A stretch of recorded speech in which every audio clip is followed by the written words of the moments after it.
Ousmane Sonko, le leader de PASTEF, les Patriotes, solidaires à Khalifa Sall, ouvre la boîte de Pandore. Il exige le traitement des rapports de l'OFNAC qui ont épinglé des pontes de la République et il interpelle directement le procureur. Sur la table du président de la République aujourd'hui, nous avons énormément de rapports qui épinglent ses collaborateurs actuels ou ceux qui l'ont rejoint ensuite, les transhumants, qui ont été épinglés par des rapports antérieurs. L'IGE a fait un rapport qui a épinglé la gestion du titre Bertin. Vous tous, vous le savez, et les enjeux sont très importants. C'est plus de 40 milliards qui ont été compromis. Et a fait des recommandations. Qui était directeur général des impôts et domaines quand l'IGE faisait ce rapport et qui a été épinglé? M. Amadouba, ministre de l'économie et des finances, membre éminent de l'APR, qui était chef du bureau des domaines de Rufisque en ce moment, M. Mamour Diallo, nouveau pensionnaire de l'APR qui fait des meetings à Louga à coût de centaines de millions de francs. Le président de la République, pourquoi il ne valide pas et il ne publie pas le rapport qui a été fait par l'IGE sur l'affaire Petro-Tim?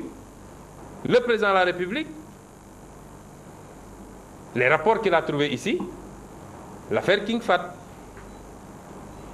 avec tout ce qui s'est passé, la privatisation, la gestion, et on peut y ajouter l'affaire Cyprès, puisque ça concerne la même personne, notamment Racine Sy, qui est devenu membre éminent de l'APR. L'IGE a épinglé la fameuse affaire du navire Olinda et avait même demandé l'ouverture d'une information judiciaire contre M. Samuel Sarr, ancien DG de la SAR, ça rime bien d'ailleurs, pour un préjudice de 9 milliards. Tout le monde sait les accointances au-delà des apparences entre ce monsieur et la famille présidentielle. Le procureur de la République, vous me permettez quelques secondes avec ce monsieur. Nous l'invitons lui aussi à revenir devant les Sénégalais et à nous dire tous les dossiers que j'ai cités tantôt. Est-ce qu'il a été saisi? Et s'il a été saisi, quel traitement il en a fait? Nous l'invitons à revenir devant les Sénégalais et à dire sur les dossiers où il y a eu une saisine directe, notamment de l'OFNAC, qu'est-ce qu'il en a fait?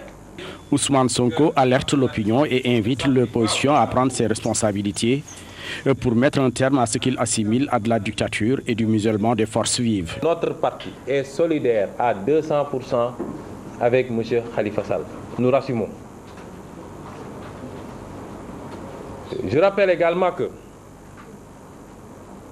ce soutien doit se matérialiser en un combat. Et ce combat, c'est toute l'opposition, mais tous les citoyens épris de vérité et de justice qui doivent le porter. L'opposition sénégalaise doit se mettre en ordre de bataille. Elle doit resserrer les rangs et faire bloc, ce qu'on avait bien commencé à réussir avec Manko Sénégal il y a quelques mois. Et cela ne doit pas s'inscrire dans un calendrier électoral. Le parti PASTEF, les Patriotes, annonce qu'il va lancer au courant du mois de mars une grande offensive contre le pouvoir pour la préservation des ressources nationales.